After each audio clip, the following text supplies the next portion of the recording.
प्रवर जैन इतिहास ही नहीं, भारतीय संत ऋषि परंपरा के तेजस्वी नक्षत्र परम वंदनीय पूज्य चरण पारमार्थिक शिक्षण संस्था का 61वां वार्षिकोत्सव षष्ठी पूर्ति की समाप्ति के अवसर पर पूज्य प्रवर अपना पावन सानिध्य, प्रेरणा और प्रोत्साहन प्रदान करने के लिए हमारे मंच हम सब की अभिवंदना। वंदे गुरुवरम।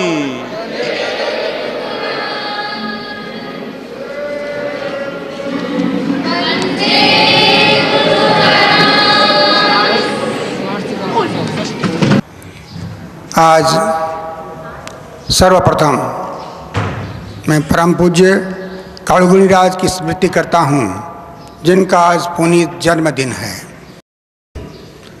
मैं स्मरण कर रहा हूँ उस महान आत्मा को, आचार्य श्री तुलसी को, जो पारमार्थिक शिक्षण संस्था के सृजनहार थे। मैं वंदन करता हूँ परम श्रद्धेय आचार्य वर्ग को, जो परम श्रद्धेय गुरुदेव के हर चिंतन में सहभागी रहे। पारमार्थिक शिक्षण संस्था भी उस सहभागिता के लिए आभार व्यक्त करती है। पूज्य प्रवर चतुर्विध धर्म संघ आज पारमार्थिक शिक्षण संस्था का षष्ठी पूर्ति महोत्सव है, और षष्ठी पूर्ति का अर्थ है 60 वर्ष की परिसंपन्नता। अतीत को देखें, वर्तमान में झांकें और भविष्य की परिकल्पना करें। सचमुच जब अतीत की ओर देखते हैं तो बहनों ने अभी जो अभिव्यक्ति दी, अतीत की अभिव्यक्ति दी। संस्था संघ में एक ऐसा संस्थान है, संघ में शिक्षा का बीजारोपण पारमार्थिक शिक्षण संस्था के द्वारा हुआ। और पूज्य कालुगुणीराज की जो दृष्टि थी, आचार्य श्री तुलसी ने पहला काम किया, शिक्षा के प्रचार और प्रसार का माध्यम बनाया पारमार्थिक शिक्षण संस्था के उद्भव को।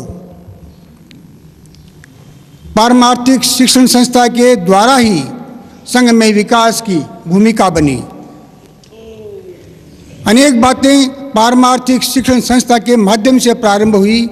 जैसा कि भी बताया गया, मुख्य नियोजिका जी ने बताया, पर्युषण यात्रा पहले संस्था की बहनों ने की, और उसके बाद ही उपासकों का पर्युषण के अवसर पर बाहर जाने का क्रम बना। सवर्ण श्रेणी, जिसका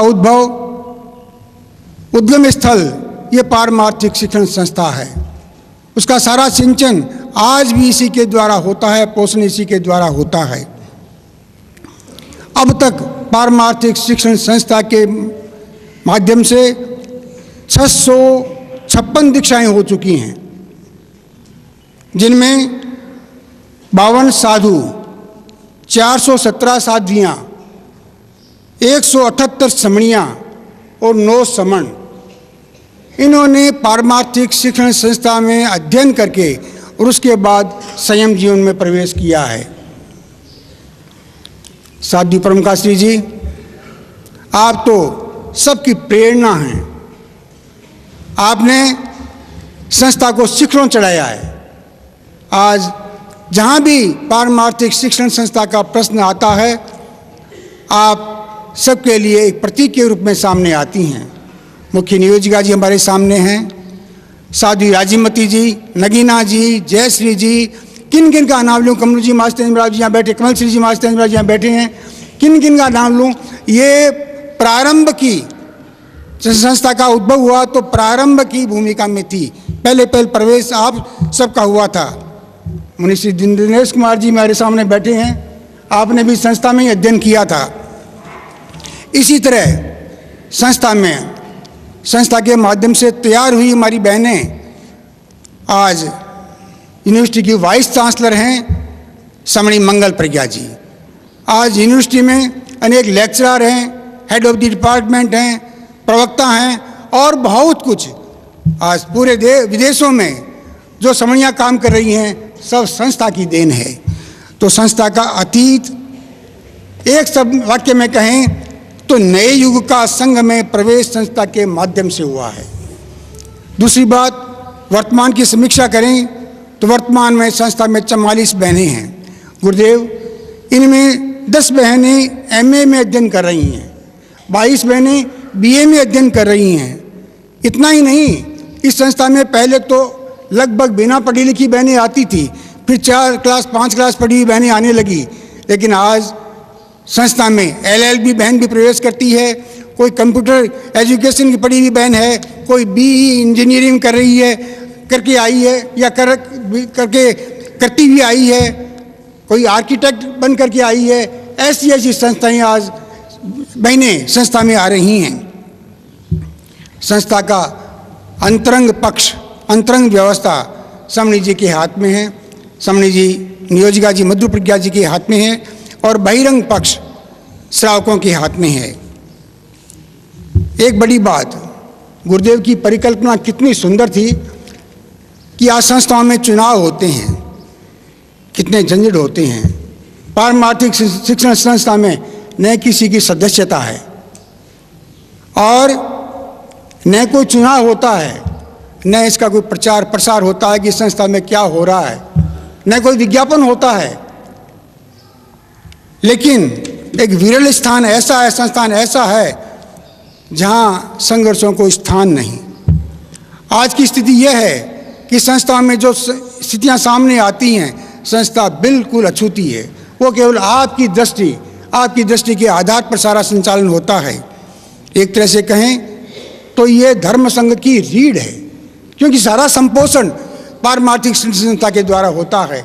जो भी समणियाँ बनती हैं और साधियाँ बनती हैं, हम पुरानी जो अत्यंत वृद्ध साधियाँ उनको छोड़ दें तो पूरी की पूरी आपकी साध्वी श्रेणी पारमार्थिक संस्था से आई है। ऐसी संस्था अन्यत्र कहीं नहीं। हमने अमृत महोत्सव मनाया था तो उस समय दिगंबर समाज के, मंदिर मार्गी समाज के, स्थानकवासी समाज के मूर्धन्य श्रावक आए थे। उन्होंने संस्था को देखा और कहा, कभी कभी कल्पना हमने भी की थी, लेकिन ये कल्पना हमारी साकार नहीं हो सकी। ऐसी संस्था जहाँ इस तरह का शिक्षण, प्रशिक्षण, परीक्षण होता है और उसके बाद में दीक्षा होती है, आज कहीं भी देखने को नहीं मिलेगी। आचार्यवर, संस्था का रजत जयंती महोत्सव भी हुआ और परमार्थ सामने आया, इतिहास सामने आया। संस्था का अमृत महोत्सव मनाया गया और अमृत महोत्सव के तो सारा जो कार्यक्रम हुआ आपके निर्देशन में हुआ। एक कमेटी का गठन हुआ जिसमें डॉक्टर BC लोढ़ा, श्री सिंह जी बेंगानी और सीताराम जी दादी जैसे बुद्धन्य व्यक्ति थे। अनेक गोष्ठियाँ हुई, अनेक चिंतन चले और उसकी निष्पत्तियाँ भी सामने आई। अमृत महोत्सव के बाद ही जो निर्णय हुए तो संस्था में कंप्यूटर युग का प्रवेश हुआ। पहले कंप्यूटर का उपयोग नहीं होता था, आपकी दृष्टि से कंप्यूटर युग का प्रवेश हुआ और साथ ही साथ आधुनिक संसाधनों के उपयोग की स्वीकृति भी मिली।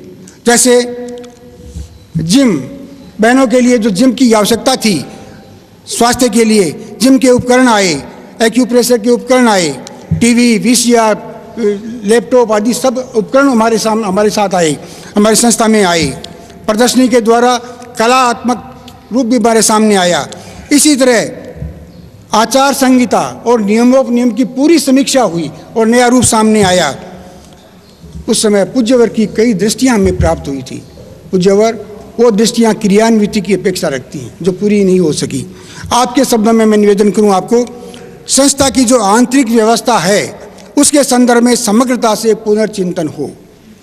दूसरा, शिक्षण प्रशिक्षण की दृष्टि से समय की मांग को देखते हुए अंग्रेजी का विशेष अध्ययन कराया जाए।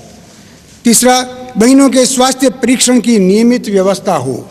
चौथा, बहनों के प्राथमिक चिकित्सा, एक्यूप्रेशर, चिकित्सा आदि के प्रशिक्षण की व्यवस्था की जाए। स्वास्थ्य के लिए आधुनिक उपकरणों की व्यवस्था हो।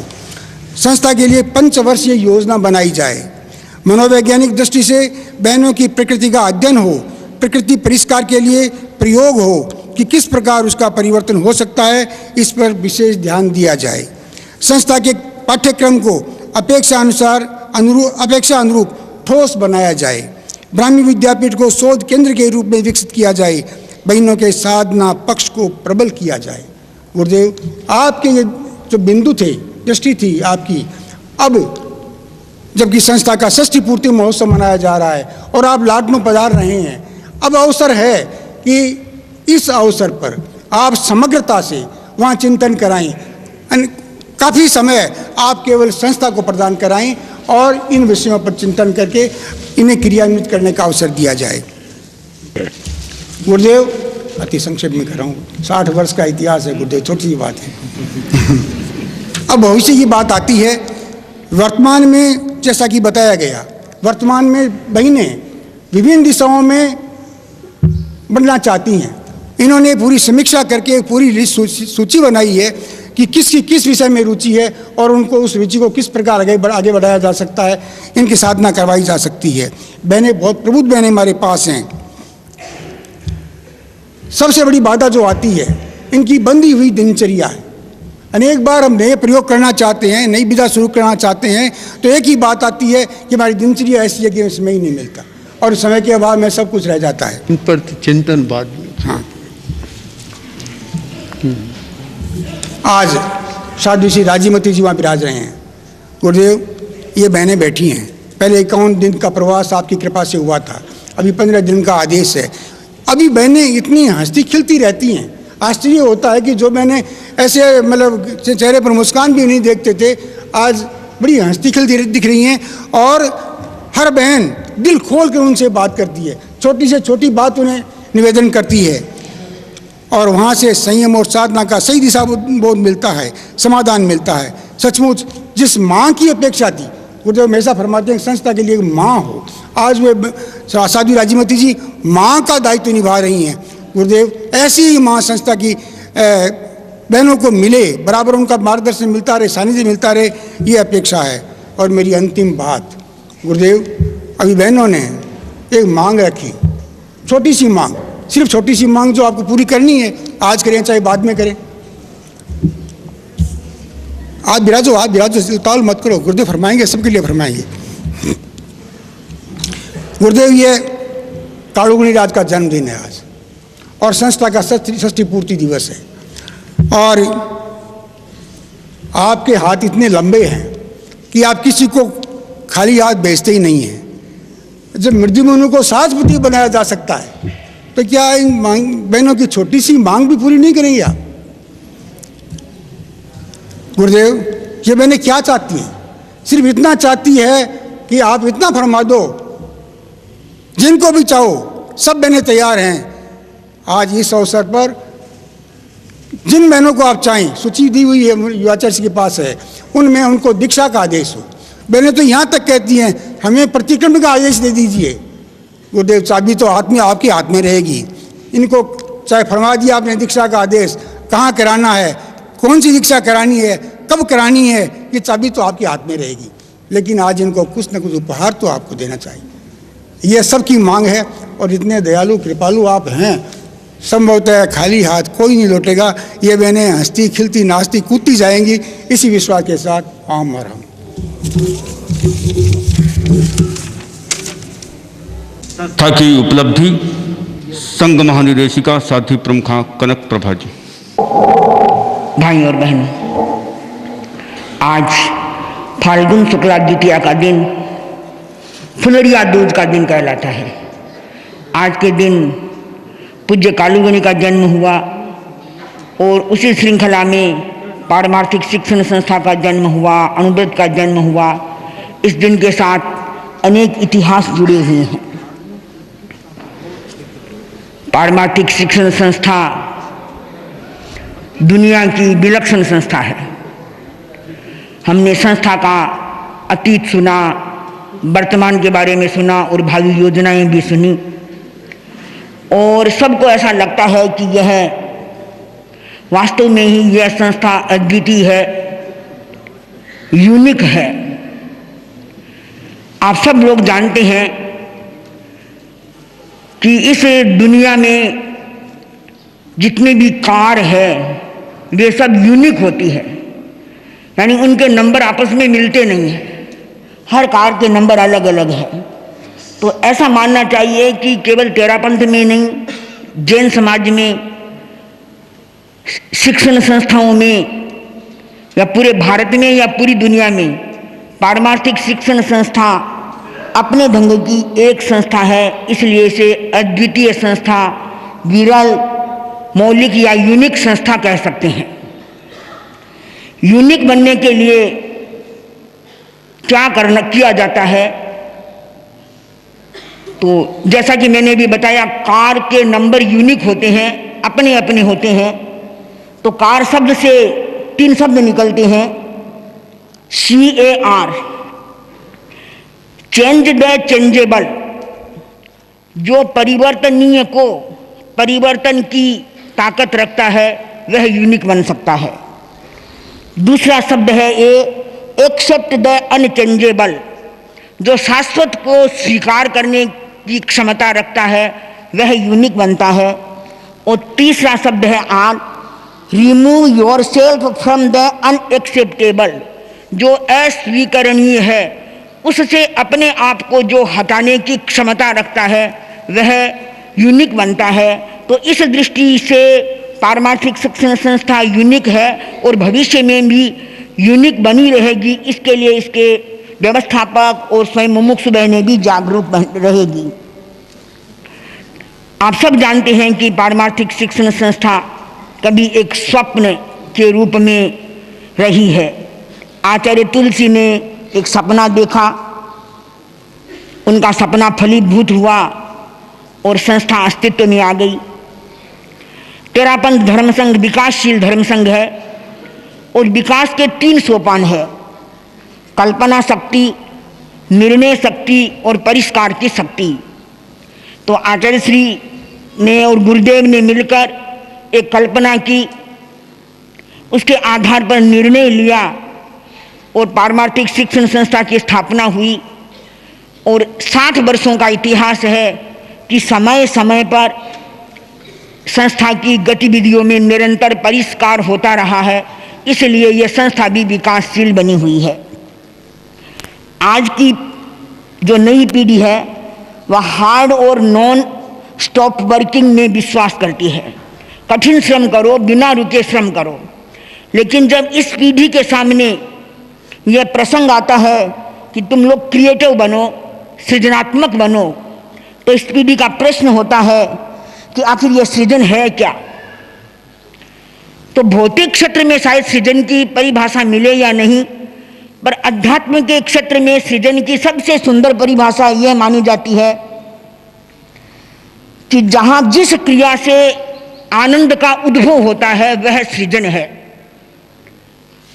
तो मुमुक्षु बहनें अपने जीवन में, अपनी दिनचर्या में कोई भी काम करें, अनुभव करें कि उस काम में उन्हें आनंद की अनुभूति होती है या नहीं।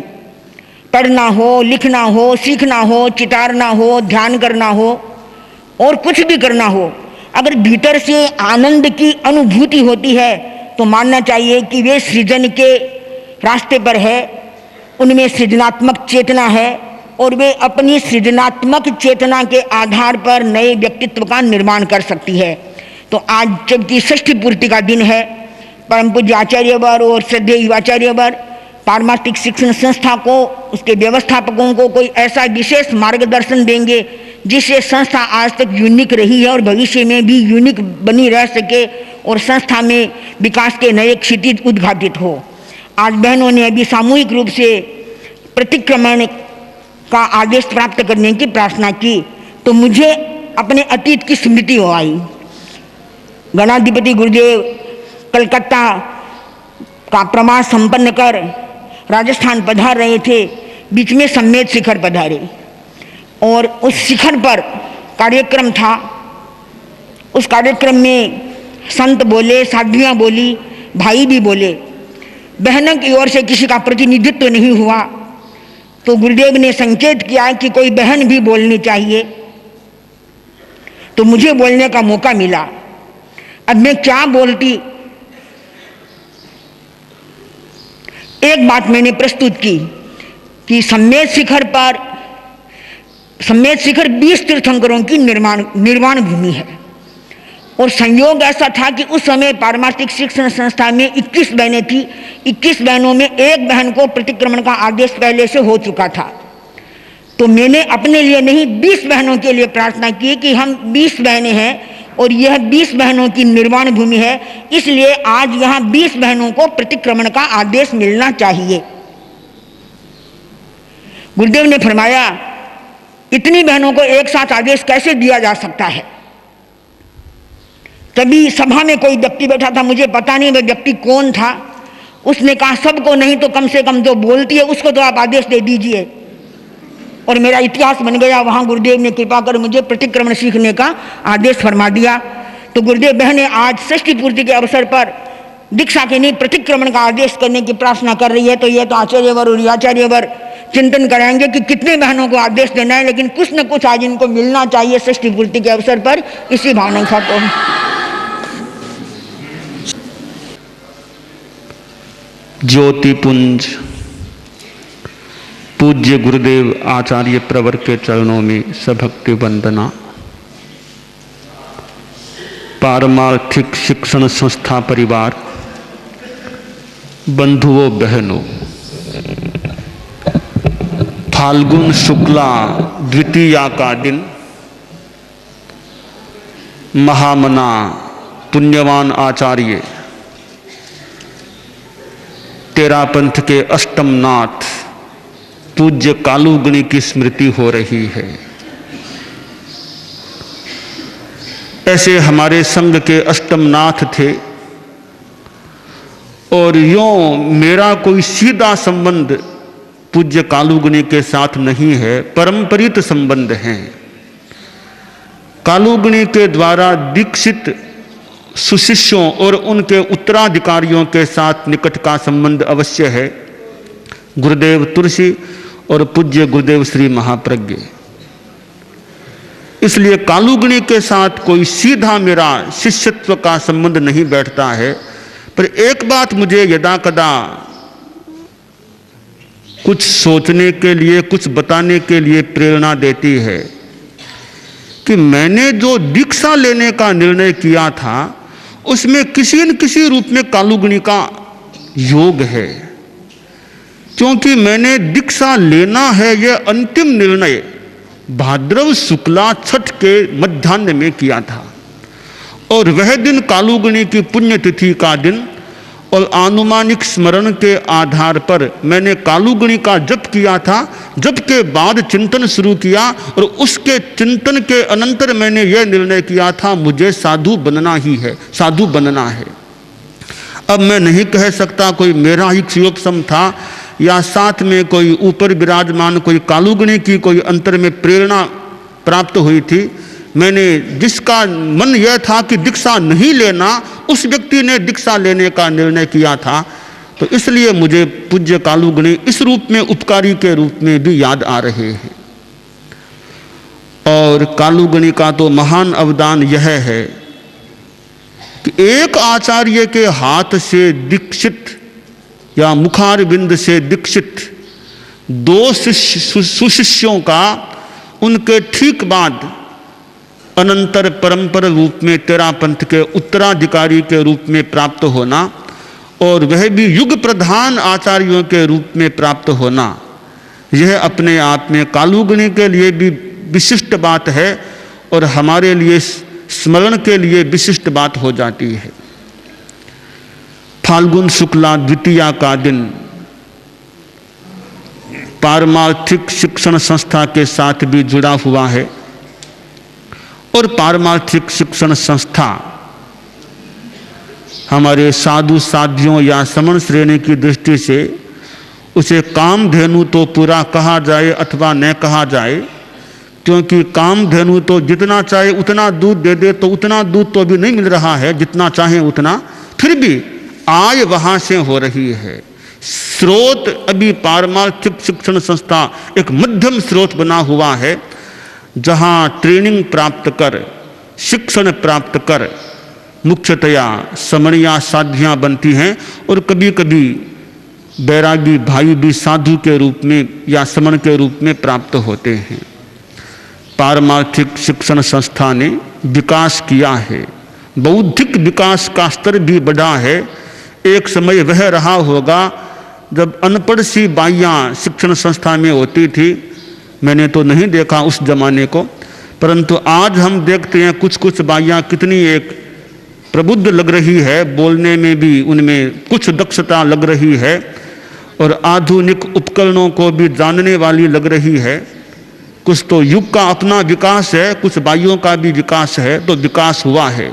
तो पारमार्थिक शिक्षण संस्था अपना षष्ठी पूर्ति महोत्सव मना रही है और उस महोत्सव के संदर्भ में पारमार्थिक शिक्षण संस्था और विकास के लिए संकल्पित हो और पूज्य श्री या हम लोग भी और विकास के लिए उन्हें पथ दर्शन निर्देशन दे सकेंगे। चूँकि लाडनू अब सामने ही है और लाडनू पारमार्थिक संस्था का अपना गांव है, शहर है, वहाँ लंबा प्रवास और चतुर्मास संभावित है, तो वहाँ और ज़्यादा यथासंभव समय निकाल करके पारमार्थिक शिक्षण संस्था को कुछ निर्देशन परामर्श दिया जा सकेगा और विकास के लिए उन्हें यथासंभव पथ दर्शन भी दिया जा सकेगा।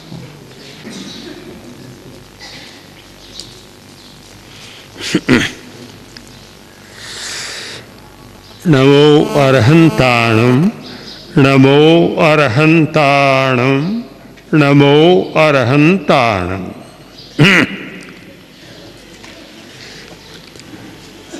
फाल्गुन शुक्ला दूज का दिन,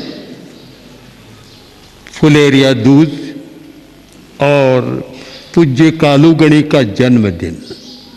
कालूगणी का महत्व इसलिए है हमारे धर्म संघ में, वैसे सब आचार्यों का महत्व होता है, पर आधुनिक युग के संदर्भ में विकास के बीज किसी ने बोए तो पहला नाम है कालूगणी। उन्होंने विकास के बीज बोए, आचार्य तुलसी ने उनका पल्लवन किया, उनको बहुत आगे बढ़ाया, वट वृक्ष बनाया, पर बीज वपन करने वाले कालूगणी है। इसलिए इस दिन का बड़ा महत्व है और पूज्य गुरुदेव ने इन दिनों को चुना।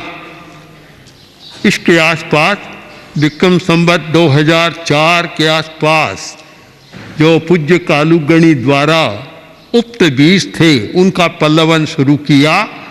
पारमार्थिक शिक्षण संस्था सामने आई, अणुव्रत का प्रवर्तन हुआ और आदर्श साहित्य संघ का प्रारंभ हुआ, जो तीनों ही हमारे धर्म संघ के विकास में बड़े योगभूत बने। अणुव्रत पहले भी था, आज भी। अगर तेरा पंथ को एक व्यापक बनाने में, विश्वव्यापी बनाने में किसी का योग है तो वह अणुव्रत का है। इतना व्यापक दृष्टिकोण आचार्य भिक्षु ने जो दिया था, भगवान महावीर का जो दिया हुआ था, आचार्य तुलसी ने अणुव्रत के रूप में उस धर्म को इतना व्यापक और विश्व धर्म बनाया कि आज भी उसका अपना महत्व है। आदर्श साहित्य संघ ने बहुत काम किया। उस समय कोई पहचान नहीं थी, साहित्य पहुंचा और साहित्य के द्वारा एक व्यापक हमारा संपर्क हुआ और उस समय आदर्श साहित्य संघ सारी प्रवृत्तियों के संचालन में काम करता था। पारमार्थिक शिक्षण संस्था का हुआ।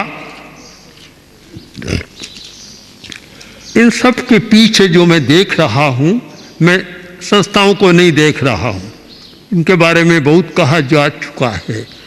आचार्य तुलसी की दूरदर्शिता, उनका गंभीर चिंतन और शुभ भविष्य के निर्माण की जो शक्ति उनमें थी, वह देख रहा हूं। उनमें दूरदर्शिता थी। मुझे याद है कि गुरुदेव ने कहा कि दीक्षा लेने वाला आता है और पूछते हैं कि दीक्षा क्यों लो, कि संसार लाए लाग रही है, लाए क्यों निकालो, आदि आदि सारी बातें कही जाती थी। और फिर बैरागी बनता और 5-7 वर्ष बैरागी रहता, ऐसे ही रहता, तो गुरुदेव ने चिंतन किया कि यह समय तो ऐसे ही जा रहा है, 5-7 वर्ष बैरागी बनकर रह रहे हैं, कोई उपयोग तो नहीं हो रहा है, क्या करना चाहिए। इस चिंतन में से पारमार्थिक शिक्षण संस्था का जन्म हुआ कि ऐसा प्रयोग, और उसमें प्रारंभ में छोगमल जी चोपड़ा, गधैया परिवार, गोठी परिवार आदि आदि, चोपड़ा परिवार आदि ने, सब ने इसको समर्थन दिया। और आज तो लगता है कि संस्था बहुत अच्छी है, पर आचार्य तुलसी को इतना विरोध सहना पड़ा कि लड़कियों को इकट्ठा न किया जाए, भारी विरोध था। और आचार्य श्री की जन्म कुंडली में एक योग था कि कोई भी काम करते तो विरोध तो होता ही, पहले विरोध और फिर सबके समझ में आता ये तो बहुत अच्छा काम हुआ है, बड़ा महत्वपूर्ण काम और होने का काम हुआ है। तो हर बात में ऐसा हुआ है। संस्था का भी बहुत विरोध हुआ और संस्था उपयोगी है और बहुत बात कही जा चुकी है। मैं पुनरुच्चारण करना या दोहराने की बात नहीं सोचता। एक बात सोच रहा हूं कि अभी जो कमी है उसको देखो। कमी हमारी है कि अभी तक हम संस्था में एक तो एक्सरे मशीन स्थापित नहीं कर सके, दूसरी सीटी स्कैन भी वहां नहीं है, एमआरआई भी नहीं है। इन तीनों को इस चतुर्मास में हम स्थापित कर सके तो मानता हूं कि कुछ होगा, क्योंकि बौद्धिक विकास हो रहा है और बौद्धिक विकास के गुणगान मैं इसको महत्व देता हूं पर बहुत ज़्यादा नहीं देता। मैं दिल्ली में जब था, दिल्ली में बैठा था, एक परिवार आया और एक छोटी सी लड़की, वर्ष में तो शायद 20-22 की थी पर बहुत छोटी लग रही थी। परिवार वालों ने कहा कि इसने जो MBA कर लिया और 50,000 रुपया महीना कमा रही है। आज छोटी छोटी लड़कियां बहुत आगे बढ़ रही है। मूल बात यह है, कसौटी हमारी, कि वैराग्य कितना बढ़ा है, स्वभाव का निर्माण कैसे हो रहा है, उपशम का विकास कितना हो रहा है, और शांत सहवास और क्षमा और विनम्रता का विकास कितना हो रहा है, वह देखना है। बौद्धिक विकास हमारा मानदंड नहीं बनता। मैंने जो कहा एक्सरे, ये एक्सरे डॉक्टर वाली एक्सरे नहीं, हमें ऐसी मशीन की ज़रूरत है जिससे दीक्षा लेने वाले के भीतर का फोटो ले सके, उस मशीन की ज़रूरत है। हम देख सकें कि दीक्षा लेने वाला आगे साधु साध्वी बनकर किस प्रकार का रहेगा, किस प्रकार का व्यवहार करेगा, इसकी बहुत ज़रूरत है। जब संस्था में है, दीक्षा लेते हैं, तब कहते हैं कि आप जहाँ रखेंगे वहाँ रहेंगे, और दीक्षा लेने के बाद स्वर थोड़ा कभी बदल जाता है। हमें इसलिए एक्सरे की ज़रूरत है, और उससे भी जो काम नहीं हो सके तो डॉक्टर आजकल, पुराने वैद्य तो नाड़ी देखकर बता देते थे कि फलानी बीमारी है, बड़ी कुशलता थी, और नाड़ी देखकर चमत्कार की बात बता देते। परीक्षा ली गई बीकानेर में और भैंस को बाहर बांध दिया, एक धागा बांध कर और हाथ में दे दिया, और धागे के आधार पर बता देते नाड़ी देख के क्या बीमारी है। तो धागा दे दिया कि नाड़ी देखो, नाड़ी देखी, धागे को देखा और बोला कि बीमारी कोई नहीं है, चारे की जरूरत है, इसको चारा खिला दो। इतना कौशल था। तो आज उसकी ज़रूरत है कि हमारे वहाँ एक बात, 3 बात मैंने कही, एक और कि ऐसा कोई नाड़ी परीक्षक भी चाहिए, उस ज़माने का वैद्य चाहिए जो नाड़ी देखकर बता दे कि बिल्कुल स्वस्थ और स्वस्थ रहेगा। एमआरआई की जरूरत है जो भीतर से देख सके। हम बाहर के आधार पर निर्णय करते हैं, चाहे तो हमारे व्यवस्थापक है, संरक्षक है और चाहे और भी है। मुझे लग रहा है कि अब यह जरूरत हो गई कि हम भीतर की जांच करके दीक्षा की बात करें।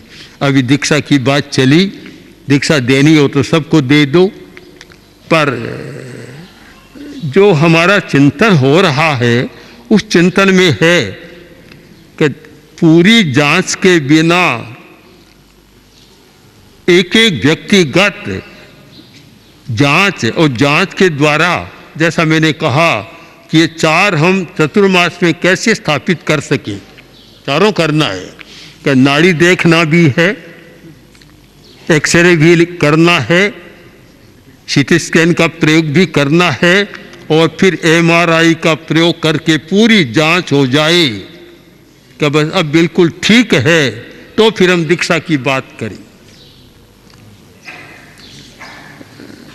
ऐसे दीक्षा आज के ज़माने में बहुत बड़ी बात है, किंतु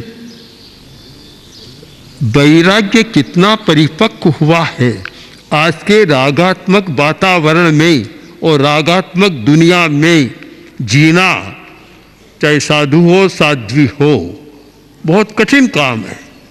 चारों तरफ रागात्मक वातावरण, राग का प्रदूषण, राग द्वेष का प्रदूषण, इस पर्यावरण में और इस वातावरण में जीना और अच्छा रहना, मानता हूं कि शायद इतना कठिन है कि अतीत में इतना कठिन नहीं रहा। पुराने जमाने में गांवों में रहते हम लोग, चाहे बिदासर समझ लो, सुजानगढ़, लाडनू, एक दृष्टि से गांव ही थे कि यहाँ कुछ होता तो कई दिनों तक सुजानगढ़ को भी पता नहीं लगता, लाडनू को भी पता नहीं लगता। आज तो अभी कुछ हुआ है दुनिया में और सीधा हाथ में रहता है, फोन किया और 2 मिनट पे कहाँ कलकत्ता पहुंच गए या लंदन पहुंच गए, अमेरिका में पहुंच गए। और चारों तरफ में इतना मोहक और रागात्मक वातावरण, उसमें जीना, अगर प्रबल वैराग्य परिपक्व न हो तो मैं तो यह परामर्श देता हूँ मुमुक्षु बहनों को भी कि जब तक लगे कि वैराग्य परिपक्व नहीं है तब तक यह प्रार्थना करें कि अभी हमें और पक्का होना है, अभी दीक्षा की प्रार्थना नहीं करें, अभी नहीं करें। दूसरी बात स्वभाव का निर्माण है, ऐसे स्वभाव का निर्माण करना है। मैंने सुना है जब दीक्षार्थी कोई आता तो पूज्य गुरुदेव और कालुगनी को भी देखा, पूज्य गुरुदेव को देखा कि वे बहुत कम बोलते, मंत्री मुनि सारा पूछते और वे इतने कड़े शब्दों में परीक्षा लेते, इतने कड़े शब्दों में पूछते कि डर जाता अगला। जैसे होता है ना, ये IAS आदि की परीक्षा होती है तो परीक्षक इस प्रकार पूछते हैं कि आधा तो वही डर जाता है बेचारा। तो इतने कड़े शब्दों में पूछते, जांच करते, कसौटी करते। परंतु उस समय आज कसौटियाँ और बदल गई है, आज और ज़्यादा ज़रूरत है वातावरण को देखते हुए। बस सीधा सादा गाँव का वातावरण जहाँ राग द्वेष बढ़ने की संभावनाएं कम थी, और आज तो पग पग पर टीवी देखो, ये देखो, वह देखो, चारों तरफ ऐसा भौतिक और पौद्गलिक आकर्षण का वातावरण। परिपक्व वैराग्य न हो तो फिर दीक्षा की बात कम सोचनी चाहिए। दूसरी बात, स्वभाव का निर्माण, उपशम की साधना कितनी की है, आवेश कितना शांत है, क्रोध मान माया लोभ ये आवेश, 4 कसाय और 9 कसाय, इन सब का कितना उपशम हुआ है, कितना शांत हुआ है, और स्वभाव का कैसा निर्माण है। दीक्षा ली और मैं उसके साथ नहीं रह सकती, मैं वहाँ नहीं जा सकती, और जाए तो कहीं अशांति का वातावरण पैदा कर दे। पक्का सोचना है स्वयं को कि यह सोचो कि जब तक हमारी जो 4 प्रकार की बात जांच बताई, नाड़ी की परीक्षा और MRI तक की परीक्षा पूरी हो जाए और यह लगे कहाँ कोई खराबी नहीं है, बिल्कुल स्वास्थ्य अच्छा है, शारीरिक स्वास्थ्य भी अच्छा, मानसिक स्वास्थ्य भी अच्छा और भावात्मक स्वास्थ्य अच्छा, तो फिर दीक्षा की बात करें। षष्ठी पूर्ति है, प्रसंग है और कहते हैं दीक्षा की बात करें, किंतु हम लोग और मेरा इधर में चिंतन भिन्न हो रहा है, तो हम एक बात जल्दी न करें, एक साथ दीक्षा की बात न करें, क्योंकि दीक्षा लेना यह अर्ज करने वालों का भी काम तो है, पर सबसे ज़्यादा सोचना है दीक्षा लेने वाले को और दीक्षा देने वाले को, उस पर ज़्यादा चिंतन गहराई से करना है। और अब वर्तमान स्थितियों को देखते हुए ऐसा लगता है कि इस पर हम लोग और ज़्यादा गहराई से चिंतन करेंगे, परीक्षा करेंगे और फिर बाद में दीक्षा की बात करेंगे। अब वैसे प्रतिक्रमण की बात है, सबको आदेश दे सकते हैं प्रतिक्रमण सीखो, कोई आपत्ति नहीं है, सीख लो भले, कोई आपत्ति नहीं है, किंतु दीक्षा की बात अभी नहीं करेंगे। तो सब चिंतन करें। प्रशंसा कर दी कि बहुत विकास पढ़ी लिखी आ रही है। मैं बहुत बार कह चुका हूँ, कह रहा हूँ कि संस्था में बौद्धिक विकास के लिए नहीं आना है या कोई पढ़ाई के लिए नहीं आना है। संस्था में आना है अपने स्वभाव निर्माण के लिए, आध्यात्मिक विकास के लिए, नैतिकता के विकास के लिए। नैतिकता भी बहुत जरूरी है। जो नैतिकता, आध्यात्मिकता, शांत सहवास, इन सब के निर्माण के लिए आना है, तो स्वयं भी अपनी कसौटी करें कि मेरा कितना विकास हुआ है और वह प्रस्तुत करें और उसमें प्रमाणित करें, और हमें लगे तो फिर हम दीक्षा की बात करेंगे। इसलिए आवश्यक है कि हम इस षष्ठी पूर्ति पर एक नया मोड़ लें, नया मोड़। और वह नया मोड़, मैंने कहा कि 4 मशीनों या 4 परीक्षाओं की जरूरत है। व्यवस्थापक डरे नहीं कि इतना रुपया लगता है, कहाँ से लाएंगे, 1 ही रुपया नहीं लगेगा। MRI लाओ तो 5-10 लाख रुपए लगते हैं, पर हम जो MRI की स्थापना 1 पैसा भी नहीं लगेगा, किंतु वह मशीन हमारी होगी आध्यात्मिक कसौटियों की जांच, और वो उसको हमें करना इस चतुर्मास में, कैसे हम कर सकें। तो अच्छा है कि यह एक निमित्त मिलता है षष्ठी पूर्ति का, और हमें पूज्य गुरुदेव की स्मृति का, उनकी दूरदर्शिता को याद करने का अवसर मिलता है। और मैं मानता हूँ आज तेरापन धर्म संघ में जिस प्रकार की संस्था है, अन्यत्र प्रयत्न बहुत हुए पर कोई भी सफलता नहीं मिली। यह तो गुरुदेव का पुण्य, भाग्य, बौद्धिकता, चिंतन और दूरदर्शिता का परिणाम है, और तेरापंथ के भाग्य का परिणाम है कि ऐसा हो गया। पर इसको कैसे बनाना, नया रूप देना आज जरूरी है। जब गुरुदेव ने स्थापित किया था, जमाना भिन्न था, व्यक्ति भिन्न थे, आने वाले भी भिन्न थे। आज इतना बदल गया कि कुछ समझ नहीं सकते।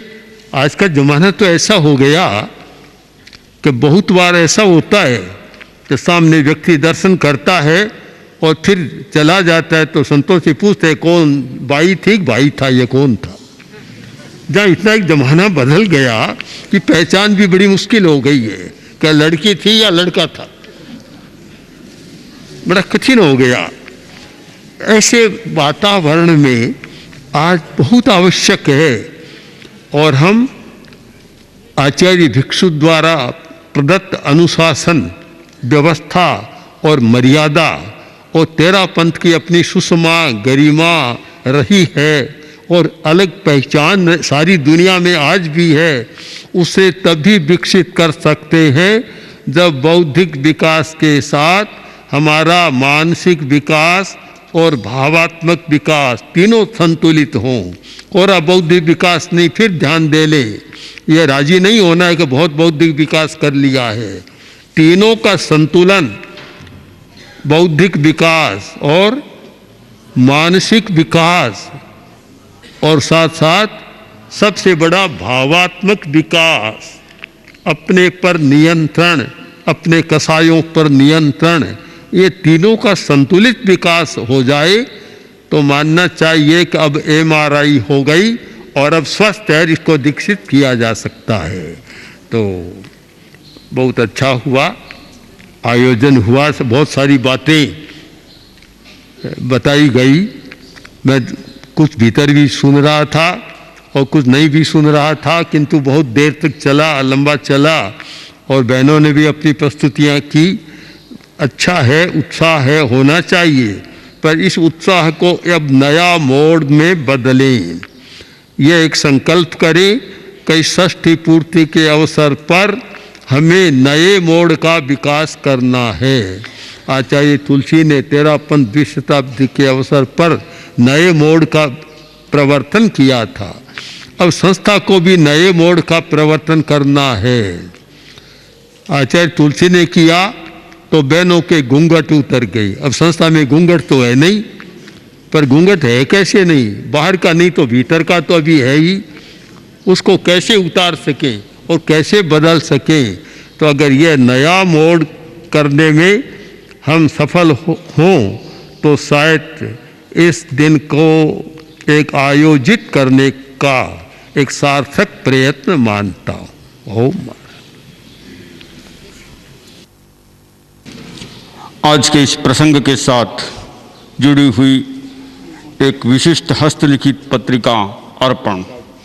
मुमुक्षु ख्याति और मुमुक्षु अल्पा ने संस्कृत के 60 श्लोकों का निर्माण किया है, जिसकी रचना में इंद्रभद्रा, उपजाति और अनुष्टुप छंद भी इसी के साथ सन्निहित हैं। दोनों मुमुक्षु बहनें पूज्य प्रवर के कर कमलों में हस्तलिखित पत्रिका अर्पण अर्पित कर आह्लाद का अनुभव करेगी।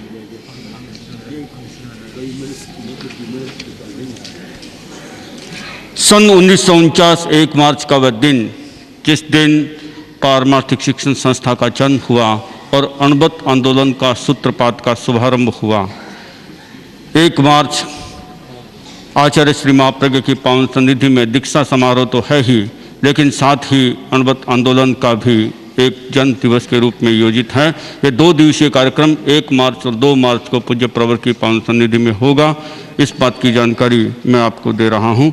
अणबत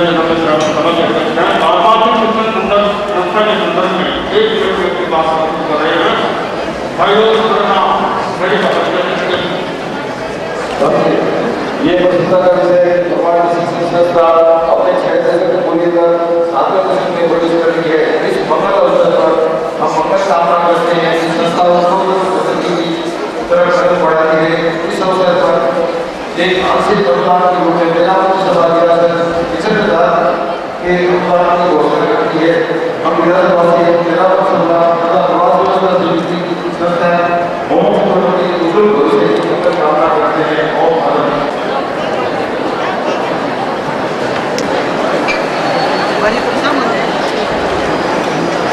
एक मिनट भाई, एक मिनट।